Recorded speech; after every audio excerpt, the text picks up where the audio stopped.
Hello friends. तो आप सोच रहे होंगे आज वीडियो में बहुत ज़्यादा आ रही हूँ, तो बस कुछ बातें शेयर करनी थी आपके साथ, जिसके लिए मैं फिर से आपके सामने आई हूँ इस वीडियो में। एक्चुअली मैंने जस्ट अभी सीरीज़ मैंने इसी वीडियो में आपके साथ शेयर किया कि हाफ सीए देख रही थी मैं। तो बस कुछ बातें आपसे शेयर करने जा रही हूँ। मुझे मतलब हाफ सीए सीरीज़ देख के मैं इतनी इमोशनल की हो गई, क्योंकि सम फ्यू पास्ट ईयर मैं खुद सीएस कर रही थी। सीएस प्रोफेशनल का 3 अटैम्प्ट दिया था, और वहाँ पे इतनी अच्छी फ्रेंडशिप हुई, हर एक चीज़ हुआ। तो कैसी हुआ मैं आपको स्टार्टिंग से बताती हूँ। तो एक्चुअली मैंने इंटर मैथ से किया, बीटेक पे ट्राई किया तो मेरा नहीं निकला, तो पापा ने बीकॉम करा दिया, और मुझे अपने बोरिंग लाइफ से आज़ाद होना था। तो ये अब मेरे दिमाग में, मेरे मतलब मेरे घर के आसपास तक दूर दूर तक कोई सीएस नहीं था उस समय। मेरी फैमिली में आपको बीटेक एलएलबी किए हुए ऐसे लोग ही, डिप्लोमा किए हुए लोग ही मिलेंगे, या फिर गवर्नमेंट जॉब करने वाले लोग, ऐसे लोग थे। तो हुआ क्या, मुझे बस एनी हाउ गोरखपुर छोड़ना था। तो सीए टफ था, ये तो मुझे पता था। और सीएस का ये मुझे मतलब सुनने को मिला था कि सीए से थोड़ा ज़्यादा इजी होता है, मतलब सीए, बट सुनने में मिला था। जब एक्चुअली ज्वाइन किया तब सीन कुछ अलग ही था। तो बस पापा से बोला मुझे भी सीएस करना है और मुझे जाना है। तो पापा ने बोला ठीक है, फाउंडेशन क्लियर करो जाओ। तो मैं बीकॉम कर रही थी, तो लकली बीकॉम के साथ साथ मेरा क्लियर हो गया फाउंडेशन। तो जब फाउंडेशन क्लियर हो गया तो मेरे पास हो गया ऑप्शन। पापा ने भी मेरा मतलब दिल्ली में एसकेसी कोचिंग सेंटर वेंटर सब पता कर लिया था। जब फाउंडेशन क्लियर हो गया तो पापा ने मेरा करा दिया, इनरोल करा दिया मेरा, मैं दिल्ली आ गई। ठीक है, तब तक मतलब कुछ भी नहीं पता था लाइफ के बारे में, एक्चुअल में सीएस के बारे में कुछ नहीं पता था। बस एसकेसी में संगीत केडिया सर के बारे में सुना था। जैसे इसमें जो सर थे, एग्जैक्ट मुझे अभी नाम उनका नहीं याद आ रहा सर का, बट जैसे ये सर थे, हमारे संगीत केडिया सर भी बिल्कुल वैसे ही थे। अरुण मित्तल सर भी बहुत अच्छे थे। तो हुआ क्या कि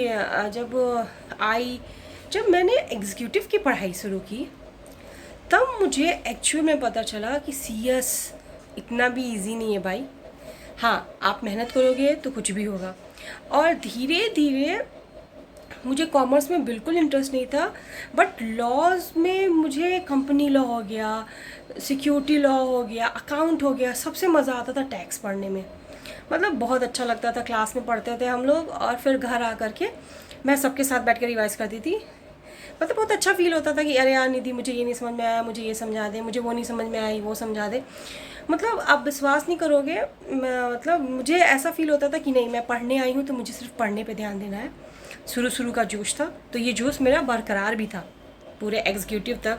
मतलब बहुत अच्छे से पढ़ाई करती थी मैं, अपना अच्छा रूटीन था। हाँ, मस्ती भी किया मैंने, क्योंकि मुझे बहुत, नो डाउट, बहुत अच्छे फ्रेंड मिले।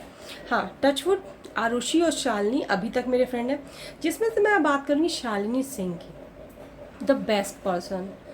मतलब आप विश्वास नहीं करोगे, इसमें जो पार्थ है ना, इसमें मेरे लिए शालिनी वही थी।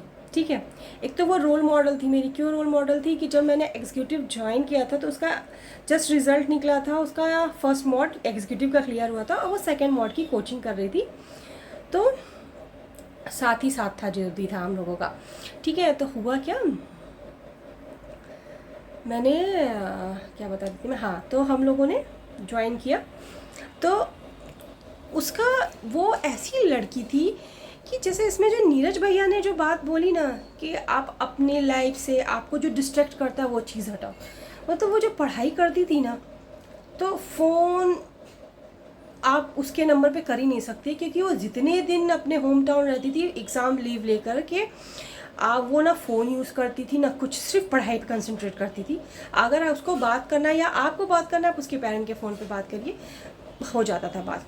ठीक है, तो ये सब मेरे में नहीं था, मैं डिस्ट्रैक्ट हो जाती थी। बट उस समय नहीं, उस समय जब एग्ज़ाम के टाइम में मैं भी बहुत फोकस थी, अच्छे से पढ़ाई करती थी। तो उसकी में ये सब बहुत अच्छी आदतें थी। मतलब वो ना अपने ड्रीम्स को लेकर के बिल्कुल वो थी कि हाँ, डटी हुई थी कि नहीं मुझे सीएस करना है।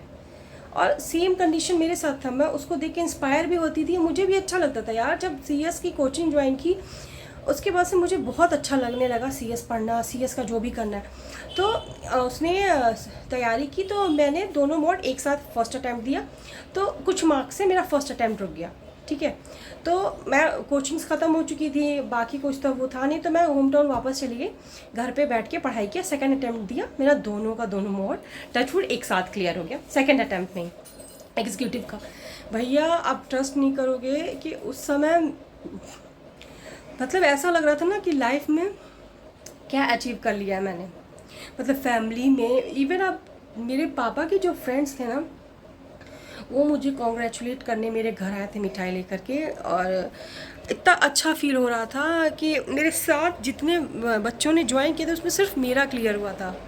मतलब मैं फिर से अपना बोरिया बिस्तरा बांधा, दिल्ली वापस फिर से एसकेसी ज्वाइन किया, और टचवुड सारे के सारे हमारे फ्रेंड्स जितने थे सबका एग्जीक्यूटिव क्लियर हुआ, और हम सब ने फिर से प्रोफेशनल कंटिन्यू किया, same coaching same PG. Shalini, बात करते हैं शालिनी की। तो हम पढ़ाई करते थे, शालिनी की सेम वही स्ट्रेटजी थी जो उसकी एग्जीक्यूटिव में थी कि मस्ती भी करो लेकिन पढ़ाई से नो कॉम्प्रोमाइज़। आप वो पढ़ाई भी करती थी, मस्ती भी करती थी, मुझसे ज़्यादा वो लाइफ को एंजॉय करती थी। उसने ही मुझे सिखाया कि हाँ लाइफ भी एंजॉय करना निधि, अच्छे से रहना है।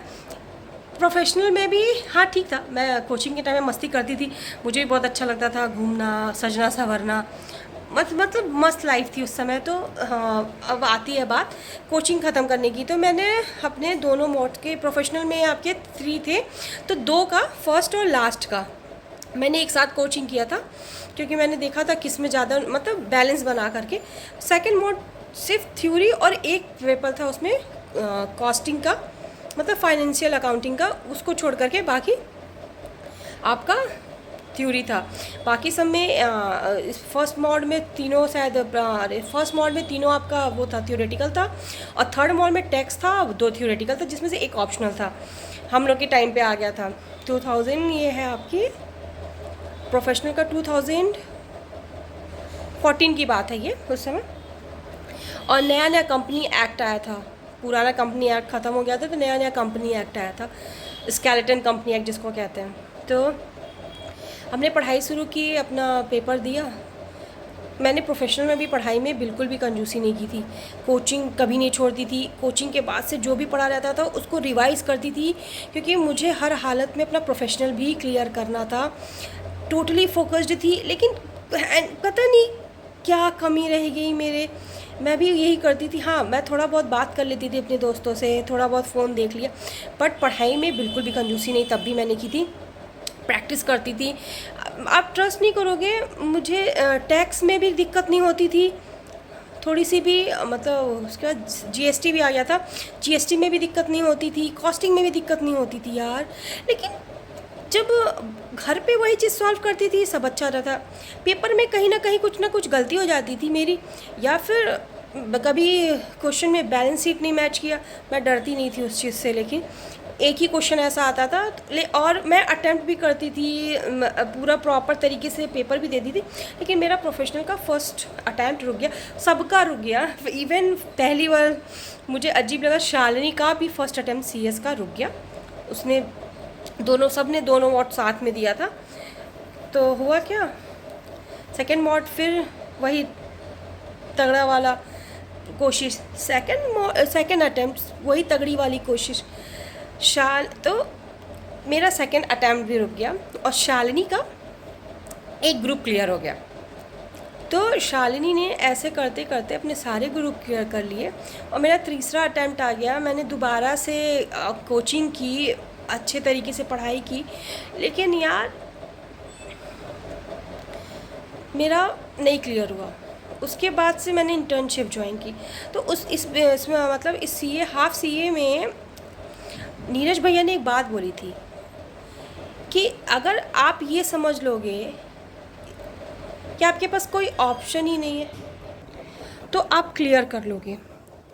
ठीक है। लेकिन अगर आपके दिमाग में बैठ जाएगा कि मेरे पास और भी ऑप्शंस हैं, तो आप वहीं ख़त्म। और मेरे साथ यही हुआ। एक्चुअली उन दिनों मेरी शादी की बात शुरू हो गई, तो मेरे दिमाग में आ गया था कि कोई बात नहीं, इंटर्नशिप तो कंप्लीट हो ही रही है और एज़ यूजुअल हाफ CS तो बन ही जाऊंगी मैं।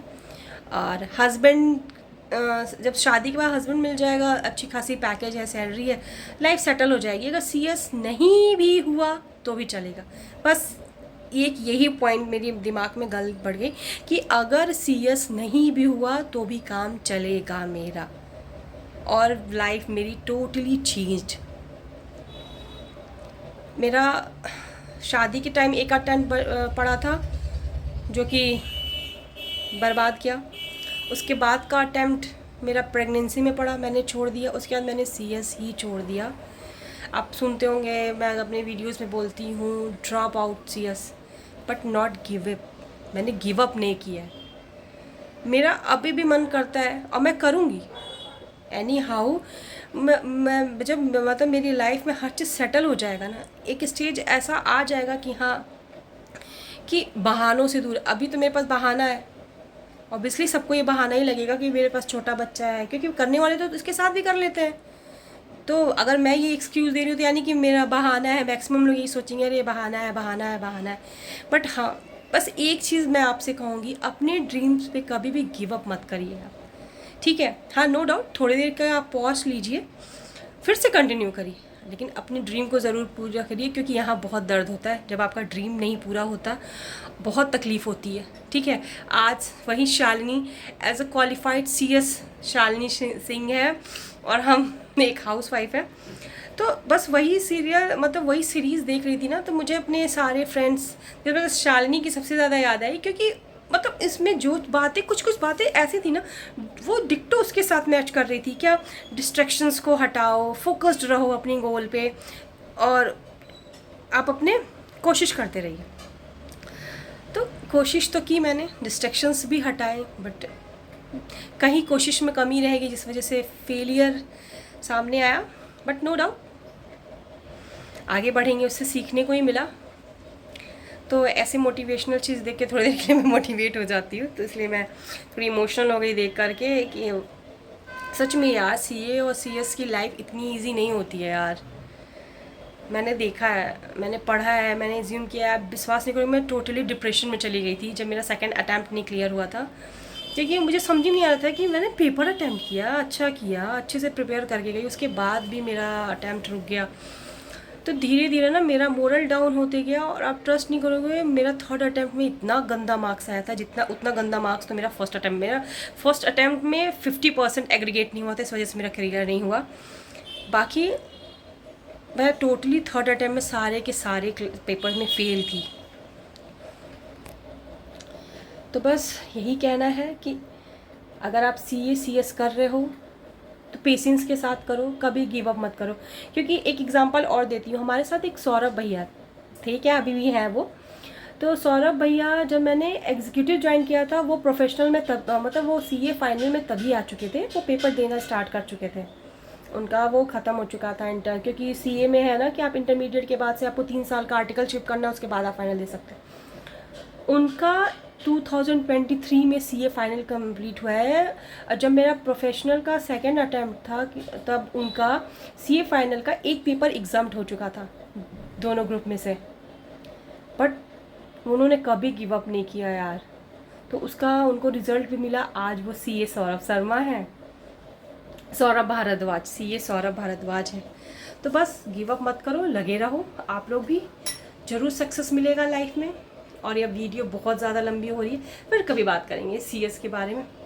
Bye bye. और इस ब्लॉग को यही एंड करते हैं, क्योंकि इतनी सारी बातें हो गई तो ब्लॉग वैसे ही ऑलरेडी बहुत लंबी हो चुकी है।